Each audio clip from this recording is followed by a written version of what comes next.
Franz Kafka is regarded as one of the greatest literary figures in recent history. He is known for his uniquely dark, disorienting, and surreal writing style, a style and quality so particular to him that anything that resembles it has come to be known and referred to as Kafkaesque. To understand his writing and the qualities of Kafkaesque, it is helpful to understand his early life.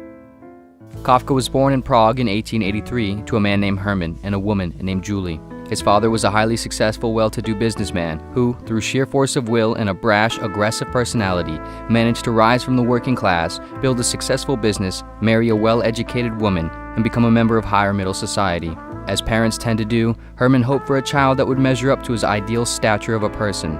Franz Kafka was not that. Franz was born a small, anxious, and sickly boy, and he mostly remained that way. As a result, through no fault of his own, Franz would become a great source of disappointment for his father and a sort of psychological punching bag for him as he attempted to mold Franz into who he wished he was, but could never be.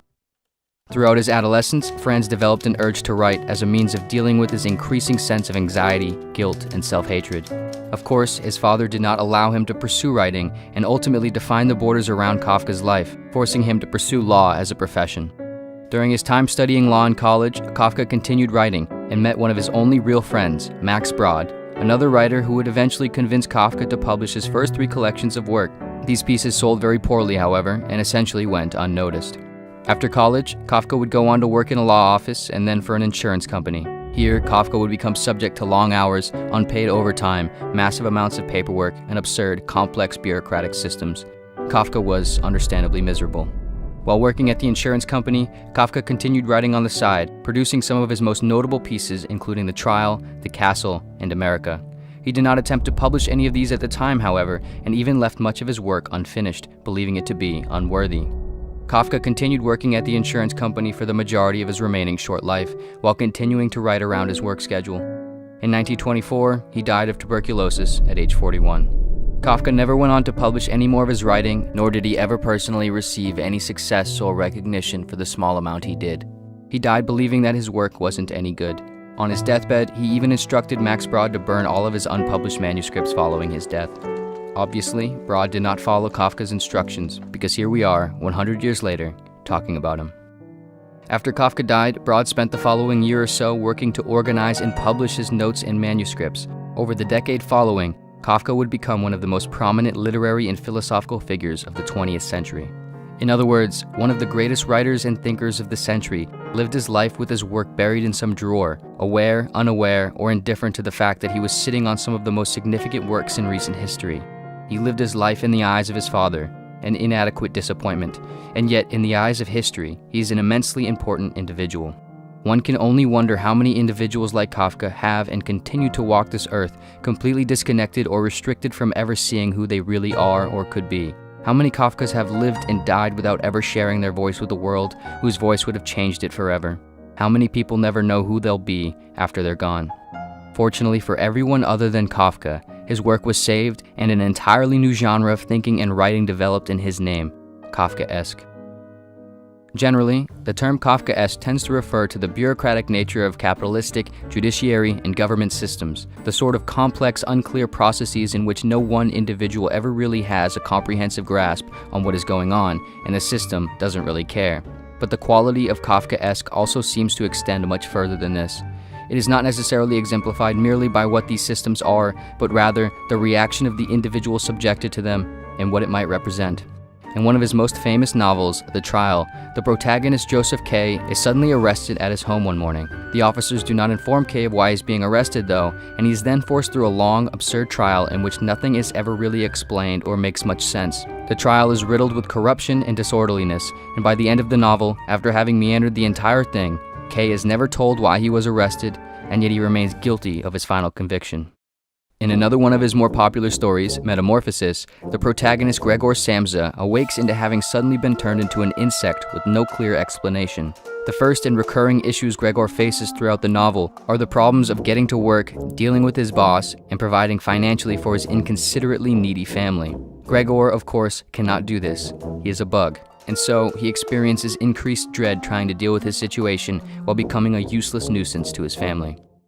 In both stories, the protagonists are faced with sudden, absurd circumstances. There are no explanations, and in the end, there is no real chance of overcoming them. They are outmatched by the arbitrary, senseless obstacles they face, in part because they can't understand or control any of what is happening. The crux of Kafka's style and work seems to be carried by this confrontation with the absurd, a conflict in which a character's efforts, reasoning, and sense of the world are met with inescapable parameters of senselessness, wherein success is both impossible and, in the end, ultimately pointless, and yet they try anyway. It's fair to argue that one interpretation is that these circumstances are emblematic of Kafka's take on the human condition. Specifically, the unyielding desire for answers and conquest over the existential problems of anxiety, guilt, absurdity, and suffering, paired with an inability to ever really understand or control the source of the problems and effectively overcome them. But the kicker and perhaps most important part is, even in the face of absurd, despairing circumstances, Kafka's characters don't give up. At least initially, they continue on and fight against their situations, trying to reason, understand, or work their way out of the senselessness. But in the end, it is ultimately to no avail. Perhaps in this, Kafka is suggesting that the struggle to find solace in understanding is both inescapable and impossible. As conscious, rational beings, we fight against the absurdity, trying to resolve the discrepancy between us and the universe. But ironically, we only serve to self-perpetuate the very struggle we are trying to resolve by trying to resolve the unresolvable. And in this sense, on some level, we almost want the struggle. Of course, this is just one interpretation. Ultimately, because of its vague, surreal, and inexplicable quality, Kafka's work lends itself to nearly as many interpretations as readers. Perhaps the idea is that we should accept our absurd condition and not take it so seriously. Perhaps the idea is that we should and must struggle against it. Or perhaps the idea is that we can't know what the idea is. In truth, only Kafka will ever have known exactly what his work meant, and it's fair to speculate that in some sense, perhaps not even him.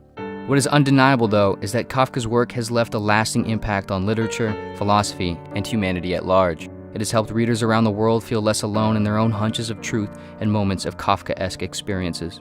Kafka's own story is not necessarily unusual. His father, although cruel, his life, although sad, neither were nor are all that uncommon. To be born into a faulty family, bad place in the world, or a weak body or brain. To live and die having never recognized one's full potential. To have been stuck in a bureaucratic cog of a business organization or government system. To have felt the guilt and anxiety of existence for no clear reason. We have all, at least at times, experienced the Kafkaesque. Kafka's work is not considered great because it describes something profoundly unique, but because it describes something mundanely common in a profound way. An encapsulation of an often indescribable experience, a part of life that touches us all. When referring to Kafka, writer Anne Rice once said that his work helped her realize the following approach in her own work. Don't bend, don't water it down, don't try to make it logical, don't edit your own soul according to the fashion. Rather, follow your most intense obsessions mercilessly. Kafka's work sought not to alleviate the soul through remedies of false hope or delusion, but rather through the direct confrontation with the darker aspects of self. By distorting reality to map more accurately onto his own sense of human experience, he revealed a certain remedy of unhindered self-examination and carved out a place in the world for others to do the same. I think we ought to read only the kind of books that wound or stab us.